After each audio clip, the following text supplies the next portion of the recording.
नमस्कार welcome to झुमुस kitchen. আমি আজকে আপনাদেরকে ড্রাই ফ্রুটসের লাড্ডু বানিয়ে দেখাবো, যার মধ্যে কোনো চিনি আর গুড় ইউজ করব না। নিয়ে নিয়েছি অল্প ড্রাই রোস্ট করে ওটস, নিয়ে নিয়েছি ফ্লেক্সিড যার মধ্যে ওমেগা 3 ফ্যাটি অ্যাসিড আছে, ওটসের মধ্যে প্রোটিন আছে। নিয়ে নিয়েছি খেজুর, হিমোগ্লোবিন যাদের কম তাদের জন্য খুব ভালো।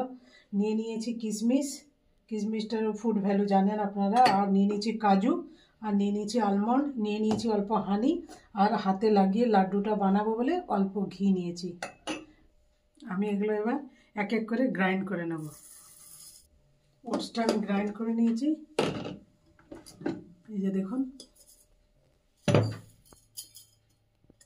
অল্প দানাদার থাকবে। এখন আমি ফ্লেক্সিডটা গ্রাইন্ড করে নেব। ফ্লেক্সিডটাও আমি গ্রাইন্ড করে নিয়েছি, এই যে দেখুন কনসিস্টেন্সি এরকম থাকবে। কাজু আর আলমন্ডটা আমি একটু ঘুরিয়ে নেব। কাজু আর আলমন্ডটা আমি গ্রাইন্ড করে নিয়েছি, ঢেলে নেব। এবার আমি খেজুর আর কিশমিশটা গ্রাইন্ড অল্প ঘুরিয়ে নেব। এগুলোকে তো আর একদম পালিশ করা যাবে না, জাস্ট একটু ঘুরিয়ে নেব। জুটটা আমি ঘুরিয়ে নিয়েছি, এই যে এটা তো আর একদম পালিশ করা যাবে না। এই যে সবগুলো মিক্স করে নেব। ড্রাই ফ্রুটস পাউডার,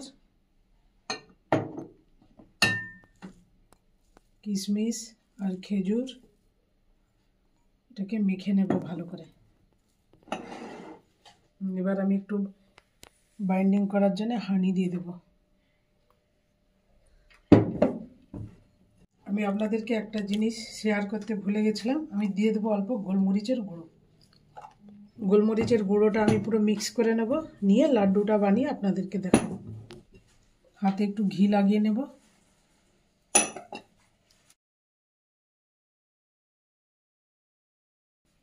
এই যে হয়ে গেল। হেলথের জন্য খুব ভালো লাড্ডুটা, যেহেতু ফ্লেক্সিড আছে, ওটস আছে, ড্রাই ফ্রুটস আছে। হয়ে গেছে আমার ড্রাই ফ্রুটসের লাড্ডু। মিষ্টত্ব কম হবে কারণ গুড় আর চিনি ছাড়া তো। যাদের সুগার আছে, যারা জিমে যায় তারা তো চিনি গুড় খায় না, ওই জন্য তাদের জন্য স্পেশালি এটা বানানো। সুগার পেশেন্ট প্লাস যারা জিম যায়। আর যেহেতু ফ্লেক্সিড আছে, হাড়ের জন্য খুব ভালো। থ্যাংক ইউ, দেখা হবে নেক্সট ভিডিওতে।